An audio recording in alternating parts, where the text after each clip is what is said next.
This is the purpose of your life and the purpose of God's call and election in your life. This is the great promises in the Bible that God calls you to obtain His kingdom and glory.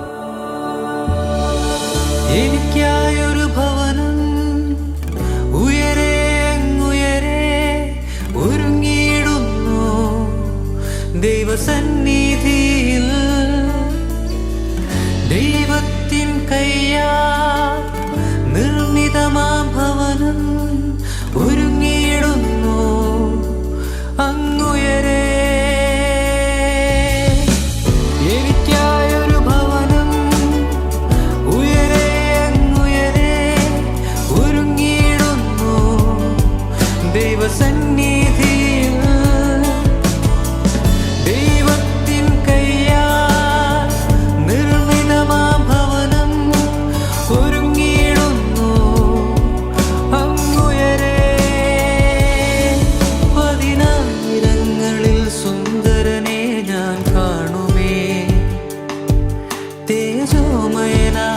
പിതാവിനെ ഞാൻ കാണുമേ, പതിനായിരങ്ങളിൽ സുന്ദരനെ ഞാൻ കാണുമേ.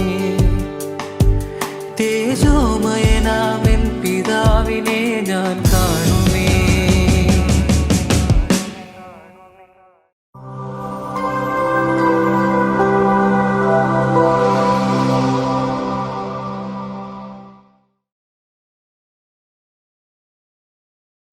Welcome to kingdom and glory of God. ദൈവ രാജ്യത്തിലേക്കും അവൻ്റെ തേജസ്സിങ്കലേക്കും എൻ്റെ എല്ലാ മാന്യ പ്രേക്ഷകർക്കും ഹാർദവമായ സ്വാഗതം.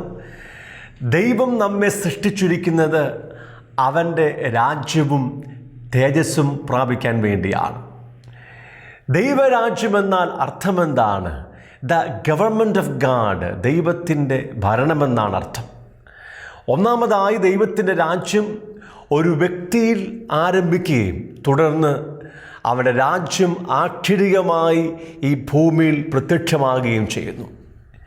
വർത്തമാനകാല ഭൂമിയെയും ആകാശത്തെയും നീക്കം ചെയ്തിട്ട് ദൈവം താൻ ശില്പിയായി നിർമ്മിച്ചതും സ്ഥിരവുമായ ദൈവത്തിൻ്റെ നഗരമായി പുതിയ ജെറുസലേം സ്ഥാപിച്ച് ദൈവവും മനുഷ്യനും ഒരുമിച്ച് വാസം ആരംഭിക്കുമ്പോൾ നിത്യരാജ്യം ആരംഭിക്കുകയായി. ദൈവം നമ്മെ സൃഷ്ടിച്ചിരിക്കുന്നത് അവൻ്റെ തേജസ്സും പ്രാപിക്കാൻ വേണ്ടിയാണ്. എന്താണ് ദൈവത്തിൻ്റെ തേജസ് എന്നാൽ അർത്ഥം?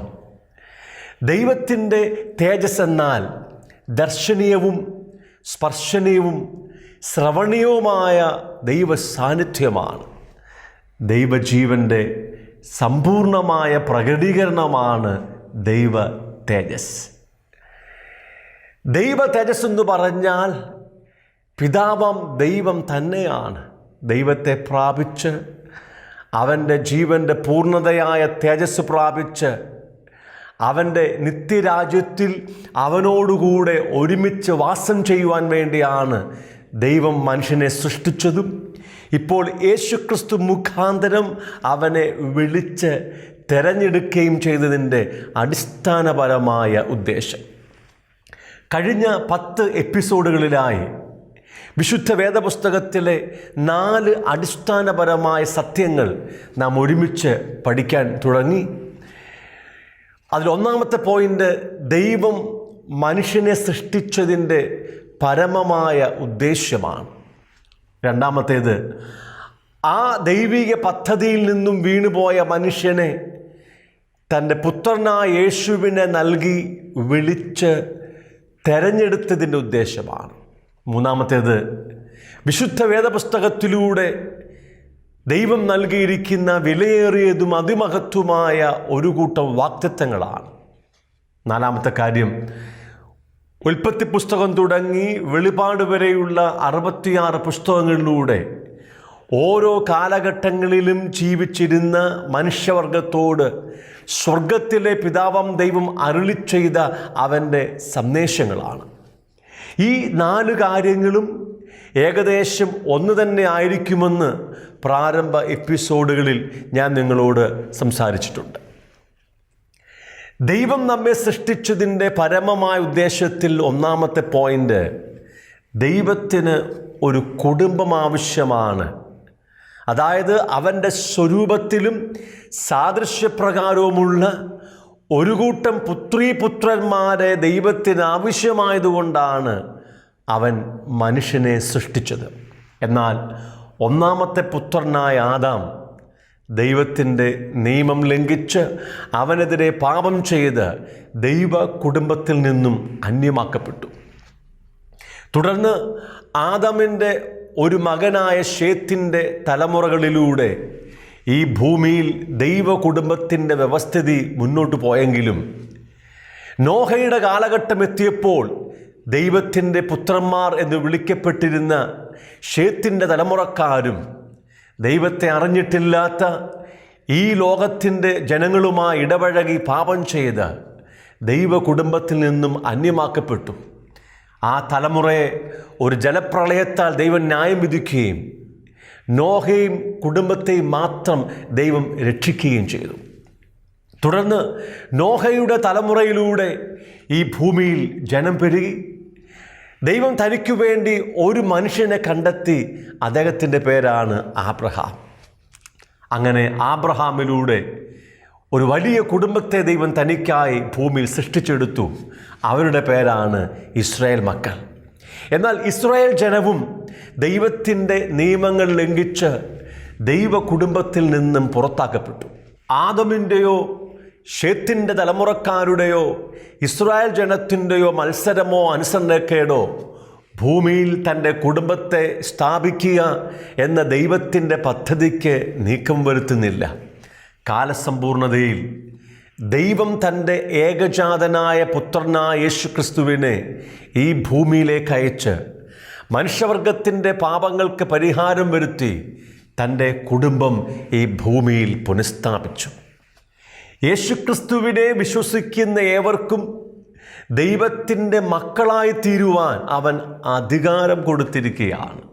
മാത്രമല്ല, അവൻ്റെ ആത്മാവിനെ ആ വ്യക്തിയുടെ ഉള്ളിലേക്ക് അയച്ച് അവൻ്റെ ആത്മാവിനോട് നീ ദൈവത്തിൻ്റെ പുത്രനെന്ന് പറഞ്ഞ് ആ പുത്രത്വ പദവി സദാസമയം അവൻ്റെ അകത്ത് ഉറപ്പിച്ചു കൊണ്ടിരിക്കുകയാണ്. ഇപ്പോൾ പരിശുദ്ധ ആത്മാവ് അവൻ്റെ ഹൃദയത്തിൽ വസിച്ചുകൊണ്ട് ആബാ പിതാവേ എന്ന് അവന് പകരം ദൈവത്തെ വിളിക്കുകയാണ്. തുടർന്ന് എൻ്റെ ബുദ്ധിയും മനസ്സും പരിശുദ്ധാത്മാവിൻ്റെ പ്രാർത്ഥന ഗ്രഹിച്ച് ആത്മാവിൻ്റെ സഹായത്താൽ ഇപ്പോൾ ദൈവത്തെ ഞാനും ആബാ പിതാവേ എന്ന് വിളിക്കുകയാണ്. ദൈവം എന്നെ അവൻ്റെ മകനാക്കി തീർത്തത് എനിക്ക് ഒരവകാശം തരാൻ വേണ്ടിയാണ്. എന്താണ് നമുക്ക് ദൈവത്തിലുള്ള അവകാശം? അത് ദൈവത്തിൻ്റെ തേജസ്സാണ്. നമ്മുടെ അവകാശം ദൈവം തന്നെയാണ്.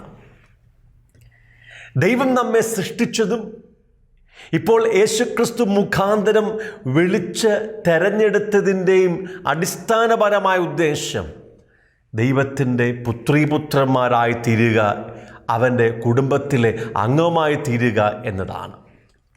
ദൈവത്തിന് വെറും സാധാരണക്കാരായ പുത്രീപുത്രന്മാരെ അല്ല ആവശ്യം, പിന്നെയോ തൻ്റെ ഏകജാതനായ പുത്രൻ്റെ സ്വരൂപത്തോട് അനുരൂപരായിത്തീരുന്ന ക്രിസ്തുവിനെ പോലെ തികവുള്ള ഒരു കൂട്ടം പുത്രീപുത്രന്മാരെയാണ് ആവശ്യം. അതിനിപ്പോൾ ദൈവം നമ്മെ സഭയിലാക്കി വെച്ച് തൻ്റെ ആത്മാവിനെ തന്ന് വചനത്തെ തന്ന് ക്രിസ്തുവിൻ്റെ സമ്പൂർണതയായ പ്രായത്തിൻ്റെ അളവ് പ്രാപിക്കുവോളം വളർത്തിക്കൊണ്ടിരിക്കുകയാണ്. അനേകരും യേശുവിനെ സ്വീകരിച്ച് ദൈവ കുടുംബത്തിൽ എത്തിച്ചേർന്നെങ്കിലും സ്വർഗത്തിലെ ദൈവത്തെ തങ്ങളുടെ പിതാവായി തിരിച്ചറിയുന്നതിൽ പരാജയപ്പെട്ടുകൊണ്ടിരിക്കുകയാണ്. എന്തുകൊണ്ടാണ് സ്വർഗത്തിലെ ദൈവത്തെ പിതാവായി തിരിച്ചറിയുന്നതിൽ നമുക്ക് പരാജയം സംഭവിക്കുന്നത്? 4 പ്രധാനപ്പെട്ട പോയിന്റുകൾ കഴിഞ്ഞ എപ്പിസോഡുകളിൽ ഞാൻ നിങ്ങളുമായി പങ്കുവച്ചിട്ടുണ്ട്. അതിലൊന്നാമത്തേത്, സ്വർഗീയ പിതാവിനെക്കുറിച്ചുള്ള ശരിയായ പ്രകാശനവും വെളിപ്പാടും നമ്മുടെ ഹൃദയത്തിൽ ഇന്നുവരെ ഉണ്ടായിട്ടില്ല. രണ്ടാമതായി, നാം ഇന്നും ശിശുപ്രായത്തിൽ തന്നെ തുടരുകയാണ്. ആ തികഞ്ഞ പുരുഷത്വത്തിലേക്ക് ക്രിസ്തുവിൻ്റെ തലയോളം വളരാത്തതുകൊണ്ട് ഈ ആത്മീയ സത്യം നമുക്ക് ഗ്രഹിക്കാൻ കഴിയുന്നില്ല. മൂന്നാമതായി, നാം പുതിയ ഉടമ്പടിയുടെ മക്കളാണെങ്കിലും ഇപ്പോഴും പഴയ ഉടമ്പടിയുടെ സിസ്റ്റത്തിലാണ് ജീവിക്കുന്നത്. നമ്മുടെ ചിന്തകളും നമ്മുടെ കേൾവികളും നമ്മുടെ പഠനങ്ങളുമെല്ലാം പഴയ ഉടമ്പടിയുടെ സിസ്റ്റങ്ങളാണ്. പഴയ ഉടമ്പടിയിൽ പിതാവാം ദൈവത്തിൻ്റെ പൂർണ്ണ വെളിപ്പാടില്ല. ആ പുതിയ ഉടമ്പടിയിലാണ് പിതാവാം ദൈവത്തിൻ്റെ സമ്പൂർണമായ വെളിപ്പാട് ലഭ്യമാകുന്നത്. നാലാമതായി, നമ്മുടെ അകമേ വന്നിരിക്കുന്ന പരിശുദ്ധാത്മാവിൻ്റെ പ്രവൃത്തികളെക്കുറിച്ച് നമുക്ക് വേണ്ടത്ര ബോധ്യമില്ലാത്തതാണ്. നമ്മുടെ അകത്തുള്ള പരിശുദ്ധാത്മാവാണ് പുത്രത്വ പദവിയും സ്വർഗത്തിലെ പിതാവിനെക്കുറിച്ചുള്ള വെളിപ്പാടും നമ്മുടെ അകത്ത് തരുന്നത്. സ്വർഗീയ പിതാവുമായുള്ള നമ്മുടെ ബന്ധത്തെ ശരിയാവണ്ണം തിരിച്ചറിയുന്നതിന് തടസ്സം നമ്മുടെ ഭൗതിക പിതാക്കന്മാരുമായുള്ള ബന്ധമാണ്. അതായത്, ഞാൻ സ്വർഗീയ പിതാവിനെ നോക്കിക്കാണുന്നത് എൻ്റെ ഭൗതിക പിതാവിൻ്റെ കണ്ണുകളിലൂടെയാണ്.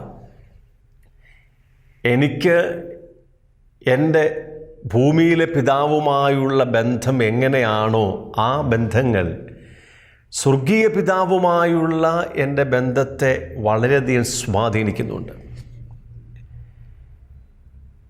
എൻ്റെ ഭൗമിക പിതാവിനെക്കുറിച്ചുള്ള ഇമേജുകൾ സ്വർഗീയ പിതാവിനെക്കുറിച്ചുള്ള ഇമേജുകളായി മാറ്റപ്പെടുകയാണ്. ഞാൻ ചില ഉദാഹരണങ്ങളിലൂടെ ഇത് വ്യക്തമാക്കാം. നിങ്ങളുടെ ഭൗമിക പിതാവ് നിങ്ങളുടെ വളർച്ചയുടെ കാലഘട്ടങ്ങളിൽ നിങ്ങൾക്കാവശ്യമായ സ്നേഹം തന്നിട്ടില്ലെങ്കിൽ, ഒരുപക്ഷെ അദ്ദേഹം സ്നേഹം പ്രകടിപ്പിക്കുന്നതിൽ പരാജയപ്പെട്ടു പോയി നിങ്ങൾക്ക് ആവശ്യമായ അളവിൽ സ്നേഹം സ്വീകരിപ്പാൻ കഴിഞ്ഞില്ലായിരിക്കാം. നിങ്ങളിപ്പോൾ യേശുവിനെ സ്വീകരിച്ചു, പിതാവാം ദൈവത്തെ അറിഞ്ഞു, ദൈവം സ്നേഹമാണെന്ന് നിങ്ങൾക്കറിയാം.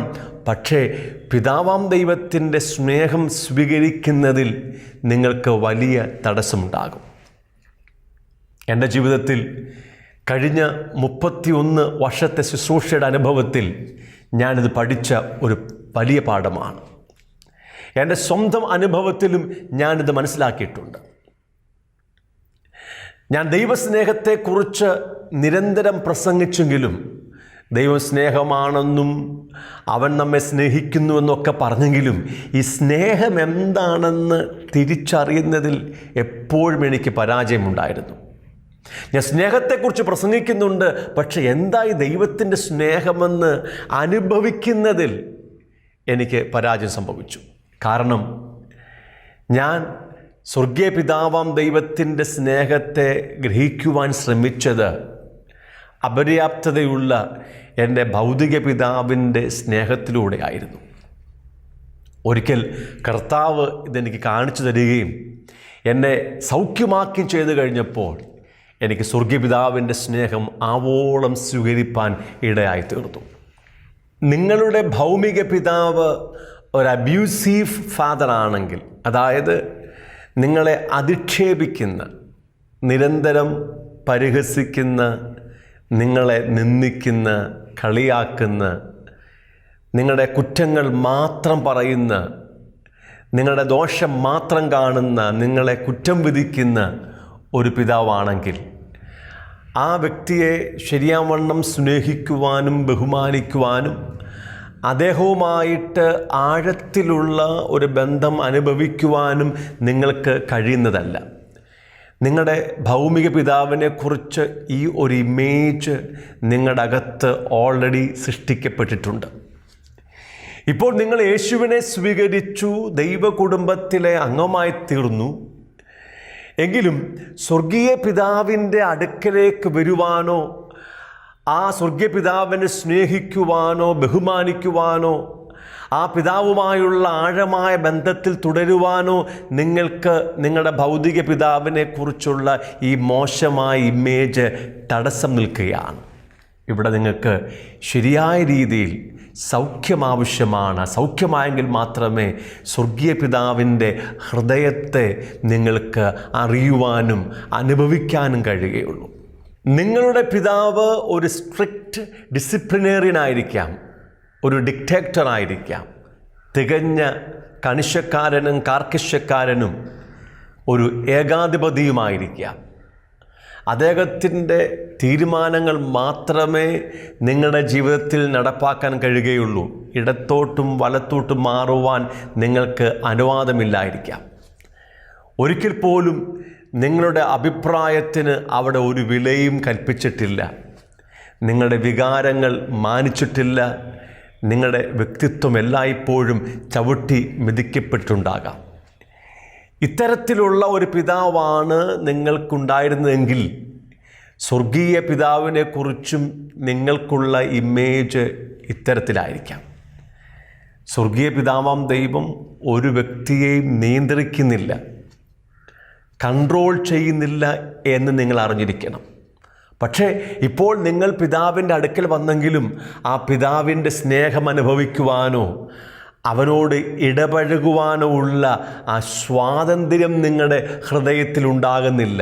അതായത് അവൻ്റെ മാറോട് ചേർന്നിരിക്കുവാനും അവൻ്റെ മടിയിലിരിക്കുവാനും അവൻ്റെ കയ്യിൽ പിടിച്ചു നടക്കുവാനുമുള്ള ആ ഒരു സ്വാതന്ത്ര്യം നിങ്ങളുടെ ഹൃദയത്തിനുണ്ടാകുന്നില്ല. ഇവിടെ നിങ്ങൾക്ക് ശരിയായ രീതിയിലുള്ള സൗഖ്യം ലഭിച്ചു കഴിഞ്ഞെങ്കിൽ മാത്രമേ വചനത്താലും പരിശുദ്ധാത്മാവിനാലും സ്വർഗീയ പിതാവിനെക്കുറിച്ചുള്ള വെളിപ്പാട് സ്വീകരിച്ച് സൗഖ്യം ആയി കഴിഞ്ഞെങ്കിൽ മാത്രമേ പിതാവുമായുള്ള ഈ ഗാഢമായ ബന്ധത്തിൽ നിങ്ങൾക്ക് ജീവിക്കാൻ കഴിയുകയുള്ളൂ. മറ്റു ചില പിതാക്കന്മാർ മഹാകോപിഷ്ഠന്മാരും നിസ്സാരമായ കാര്യങ്ങൾക്ക് പോലും തങ്ങളുടെ കുഞ്ഞുങ്ങളെ കഠിനമായി അകാരണമായി ശിക്ഷിക്കുന്നവരാണ്. ഈ കുഞ്ഞുങ്ങളുടെ പിതാവിനെക്കുറിച്ചുള്ള ഇമേജ് ഇത്തരം ക്രൂരമായിരിക്കുന്ന ഒരു പിതാവിൻ്റെ ഇമേജാണ്. ഇപ്പോൾ ഇവൻ യേശുവിനെ സ്വീകരിച്ചു, സ്വർഗീയ പിതാവിനെ തിരിച്ചറിഞ്ഞെങ്കിലും ആ സ്വർഗീയ പിതാവിനെക്കുറിച്ചുള്ള അവൻ്റെ ധാരണ ക്രൂരമായിരിക്കുന്ന ഒരു പിതാവായിട്ടാണ്. താൻ ഒരു ചെറിയ തെറ്റ് ചെയ്താൽ, ഒരു വചനം ലംഘിച്ചാൽ, ഒരു പാപം ചെയ്താൽ തന്നെ ക്രൂരമായി ശിക്ഷിക്കുന്ന ഒരു പിതാവ്. താൻ പാപങ്ങൾ ഏറ്റുപറഞ്ഞാലും തന്നോട് ക്ഷമിക്കാത്ത ഒരു സ്വർഗീയ പിതാവ്. അതുകൊണ്ട് പാപക്ഷമങ്ങളൊക്കെ ഏറ്റുപറഞ്ഞ് കരുണ പ്രാപിക്കുവാൻ ഈ വ്യക്തിക്ക് വളരെ പ്രയാസമാണ്. ചില ദൈവത്തിൻ്റെ ദാസന്മാർ നിരന്തരം ദൈവത്തിൻ്റെ ന്യായവിധികളെക്കുറിച്ച് മാത്രമാണ് പ്രസംഗിക്കുന്നത്. അവർക്ക് പിതാവാം ദൈവത്തിൻ്റെ ക്ഷമയെക്കുറിച്ചോ ദീർഘക്ഷമയെക്കുറിച്ചോ മനസ്സലിവിനെക്കുറിച്ചോ കരുണയെക്കുറിച്ചോ വിശ്വസ്തതയെക്കുറിച്ചോ ഒന്നും പ്രസംഗിക്കാൻ കഴിയുന്നില്ല. കാരണം അവരുടെ ജീവിത പശ്ചാത്തലം ഇത്തരത്തിലുള്ളതാണ്. സ്വർഗീയ പിതാവിനെക്കുറിച്ച്, ആ സ്വർഗീയ പിതാവിൻ്റെ ആഴമേറിയ സ്നേഹമോ അവൻ്റെ പിതൃഹൃദയമോ അവൻ്റെ കരുണയോ മനസ്സലിവോ ഇവർക്ക് തിരിച്ചറിയാൻ കഴിയുന്നില്ല. ദൈവത്തിൻ്റെ മഹാകരുണയും മഹാസ്നേഹവും കൂടാതുള്ള ന്യായവിധി പ്രസംഗങ്ങൾ ദൈവികമല്ലെന്ന് നിങ്ങൾ തിരിച്ചറിഞ്ഞിരിക്കണം. മറ്റൊരു കൂട്ടം പിതാക്കന്മാരുണ്ട്, അവരെ പാസീവ് ഫാദേഴ്സ് എന്ന് വിളിക്കും. അതായത് നിഷ്ക്രിയന്മാരായ പിതാക്കന്മാർ. അവർ നല്ലവരുമല്ല മോശക്കാരുമല്ല, നിഷ്ക്രിയന്മാരാണ്. തങ്ങളുടെ മക്കളുടെ യാതൊരു ഉത്തരവാദിത്തങ്ങളും അവർ ഏറ്റെടുക്കാറില്ല. അവരുടെ പഠനകാര്യങ്ങളിലോ ദൈനംദിന ആവശ്യങ്ങളിലോ ഭാവി ജീവിതത്തിലോ അവർക്കൊരു ഉത്തരവാദിത്വമില്ല. മാത്രമല്ല, മറ്റുള്ളവർ അവരുടെ മേൽ കൺട്രോൾ ചെയ്യുവാൻ അവർ അനുവദിച്ചു കൊടുക്കുകയും ചെയ്യും. ഇത്തരത്തിലുള്ള ഒരു പിതാവാണ് നിങ്ങളുടെ ഭൗമിക പിതാവെങ്കിൽ സ്വർഗീയ പിതാവിനെക്കുറിച്ചുള്ള നിങ്ങളുടെ ഇമേജും അപ്രകാരം തന്നെയായിരിക്കും. സ്നേഹവാനും നിങ്ങളുടെ എല്ലാ ആവശ്യങ്ങളുടെ മുഖത്ത് പ്രവർത്തിക്കുന്നവനും നിങ്ങൾക്കായി കരുതുന്ന യഹോവ ഇരയായിരിക്കുന്ന സ്വർഗീയ പിതാവിനെ തിരിച്ചറിയുന്നതിൽ നിങ്ങൾക്ക് പരാജയം സംഭവിക്കും. മാത്രമല്ല, പ്രാർത്ഥനയിൽ നിങ്ങൾക്ക് വലിയ വിശ്വാസമൊന്നും ഉണ്ടാകത്തതുമില്ല. ഇനി മറ്റൊരു കൂട്ടം പിതാക്കന്മാരുണ്ട്. മക്കളോട് എല്ലായ്പ്പോഴും വാഗ്ദത്തങ്ങൾ പറയും, പക്ഷേ ഒരിക്കലും പാലിക്കത്തില്ല. ഞാൻ ഇന്ന് വൈകിട്ട് വരുമ്പോൾ നിനക്ക് ഐസ്ക്രീം കൊണ്ടുവരാം, ഈ ആഴ്ചയിൽ ഞാൻ നിന്നെ പാർക്കിൽ കൊണ്ടുപോകാം, ഞാൻ നിനക്ക് ആ കളിപ്പാട്ടം വാങ്ങിച്ചു തരാം. ഇങ്ങനെ ഒത്തിരി വാഗ്ദത്തങ്ങൾ പറയും, പക്ഷേ ഒരിക്കൽ പോലും നിവർത്തിക്കാത്ത പിതാക്കന്മാരുണ്ട്. ഈ കുഞ്ഞുങ്ങളുടെ പിതാവിനെക്കുറിച്ചുള്ള ഇമേജ് ഇപ്രകാരമാണ്: ഒത്തിരി വാഗ്ദത്തങ്ങൾ പറയുന്ന, പക്ഷെ ഒന്നുപോലും നിവർത്തിക്കാത്ത ഒരപ്പൻ. ഇവനിപ്പോൾ യേശുവിനെ സ്വീകരിച്ചു, ദൈവകുടുംബത്തിലാണ്, അവന് പിതാവിനെ അറിഞ്ഞു. പക്ഷേ ഈ പുസ്തകത്തിലൂടെ പിതാവാം ദൈവം കൊടുത്തിരിക്കുന്ന അനേകമായിരിക്കുന്ന വാഗ്ദത്തങ്ങളുണ്ട്. ആ വാഗ്ദത്തങ്ങളൊക്കെ വായിച്ചാൽ അവന് ഒരു തോന്നലും ഉണ്ടാകത്തില്ല, അതിനകത്ത് അവൻ ഒരു വിശ്വാസവും ഉണ്ടാകത്തില്ല. ദൈവത്തിൻ്റെ വാഗ്ദത്തങ്ങൾ പ്രാപിക്കുന്നതിൽ അവന് പരാജയം സംഭവിക്കുകയാണ്. സ്വർഗീയ പിതാവിനെക്കുറിച്ച് നമ്മുടെ അകത്ത് രൂപം കൊണ്ടിരിക്കുന്ന ഇത്തരത്തിലുള്ള എല്ലാ മോശമായ ഇമേജുകളും പരിശുദ്ധാത്മാവ് നമ്മുടെ അകത്ത് നിന്ന് നീക്കം ചെയ്യുകയാണ്. അതിനാദ്യമായി നാം നമ്മുടെ ഭൗമിക പിതാക്കന്മാരോട് ഹൃദയപൂർവമായി ക്ഷമിക്കേണ്ട ആവശ്യമുണ്ട്. അവർ തികഞ്ഞവരല്ലാത്തത് കൊണ്ടാണ് ഇത്തരത്തിൽ നമ്മോട് പെരുമാറിയിരിക്കുന്നത്. ആയതിനാൽ അവരോട് ക്ഷമിക്കുകയും അവരെ സ്നേഹിക്കുകയും ബഹുമാനിക്കുകയും ചെയ്യേണ്ടത് ഏറ്റവും വലിയ ആവശ്യമാണ്. തുടർന്ന് ദൈവം തൻ്റെ പരിശുദ്ധാത്മാവിനാൽ നമ്മുടെ ഹൃദയത്തിൽ പ്രവർത്തിച്ച പിതാവിൻ്റെ ഹൃദയം നമുക്ക് വെളിപ്പെടുത്തി തരികയാണ്. ഇപ്പോൾ എന്നെ കേട്ടുകൊണ്ടിരിക്കുന്ന നിങ്ങളിൽ ഓരോരുത്തരിലേക്കും പിതാവിൻ്റെ ഹൃദയം വെളിപ്പെടാൻ ആരംഭിക്കുകയാണ്. സ്നേഹസമ്പന്നനായ, കരുണാസമ്പന്നനായ, കൃപയും ദയയും നിറഞ്ഞവനായ, ദീർഘക്ഷമയുള്ളവനായ, നിങ്ങളുടെ എല്ലാ ആവശ്യങ്ങളിലും നിങ്ങൾക്ക് വേണ്ടി പ്രവർത്തിക്കുന്ന, നിങ്ങൾ ചോദിക്കും മുമ്പേ നിങ്ങളുടെ ആവശ്യങ്ങൾ അറിഞ്ഞ് നിങ്ങൾക്ക് വേണ്ടി പ്രവർത്തിക്കുന്ന ആ സ്വർഗീയ പിതാവിൻ്റെ ഹൃദയം നിങ്ങളിലേക്ക് പകരപ്പെടുകയാണ്. അവനെത്ര സ്നേഹവാനാണെന്ന് നിങ്ങൾ ഈ നിമിഷം തുടങ്ങി അനുഭവിക്കാൻ തുടങ്ങുകയാണ്. ദൈവസ്നേഹത്തിൻ്റെ ആഴങ്ങളെ തിരിച്ചറിഞ്ഞ്, ദൈവകൃപയുടെ ആഴങ്ങളെ തിരിച്ചറിഞ്ഞ് സ്വർഗീയ പിതാവുമായുള്ള ബന്ധത്തിൽ തുടരുവാൻ അവൻ്റെ പരിശുദ്ധാത്മാവ് നിങ്ങളെ സഹായിക്കാൻ തുടങ്ങിയാണ്. ഒരു ചെറു പൈതലിനെ പോലെ അവൻ്റെ മാറോട് ചേർന്നിരിക്കുവാനും അവൻ്റെ മടിയിൽ തുടരുവാനും അവൻ്റെ കരങ്ങളിൽ പിടിച്ച് നടക്കുവാനുമുള്ള കൃപ പരിശുദ്ധാത്മാവിനാൽ അവൻ നിങ്ങളിൽ ഇപ്പോൾ പകർന്നിരിക്കുകയാണ്. കിങ്ഡം ആൻഡ് ഗ്ലോറി മിനിസ്ട്രീസിൻ്റെ ആഫ്രിക്കൻ മിഷനിലേക്ക് എൻ്റെ എല്ലാ മാന്യപ്രേക്ഷകർക്കും ഹാർദവമായ സ്വാഗതം.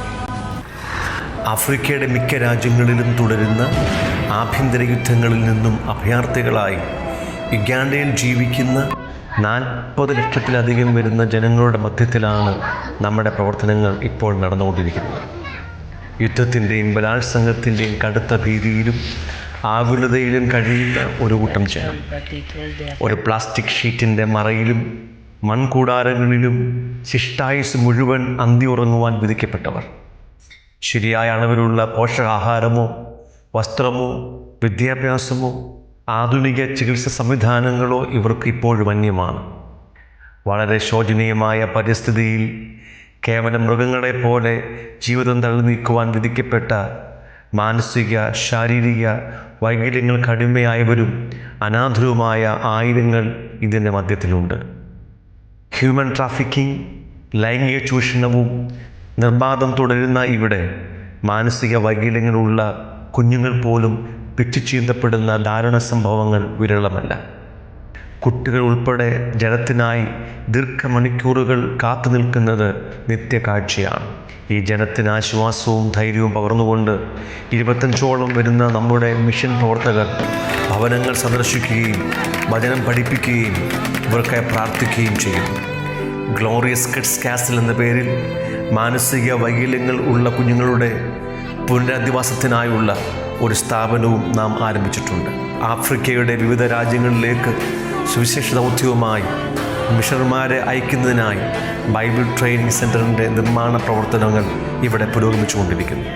അനാഥരും ശാരീരിക വൈകല്യങ്ങളുമുള്ള കുഞ്ഞുങ്ങൾക്ക് വേണ്ടി ഒരു ബോർഡിംഗ് സ്കൂൾ, ഒരു കുഴൽക്കിണർ നിർമ്മാണ യൂണിറ്റ്, മൊബൈൽ മെഡിക്കൽ യൂണിറ്റ് തുടങ്ങിയവ ആരംഭിക്കുവാനുള്ള ഒരുക്കത്തിലാണ് നമ്മൾ. ഈ ദൗത്യത്തിൽ നിങ്ങൾക്കും ഞങ്ങൾക്കൊപ്പം പങ്കുചേരുവാൻ അവസരമുണ്ട്. അനാഥരും വൈകല്യങ്ങൾക്ക് അടിമകളുമായ ഒന്നോ അതിലധികമോ കുഞ്ഞുങ്ങളെ നിങ്ങൾക്ക് സ്പോൺസർ ചെയ്യുവാൻ കഴിയും.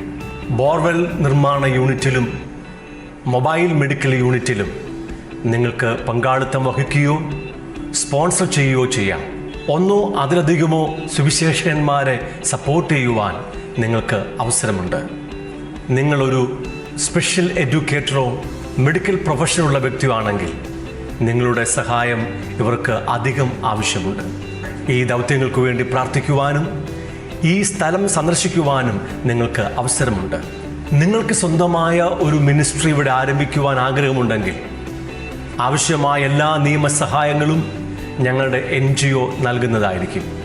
വാക്കുകൾക്ക് അതീതമായ ദുരന്തമുഖത്ത് ജീവിക്കുന്ന നമ്മുടെ സഹജീവികളുടെ ആശ്വാസത്തിനും ഉന്നമനത്തിനുമായി നമുക്ക് ഒരുമിച്ച് ഈ ദൗത്യത്തിൽ പങ്കുചേരാം.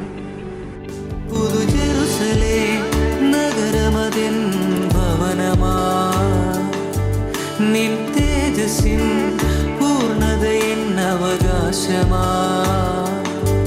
പുതു ജെറുസലേം നഗരമതിൻ ഭവനമാ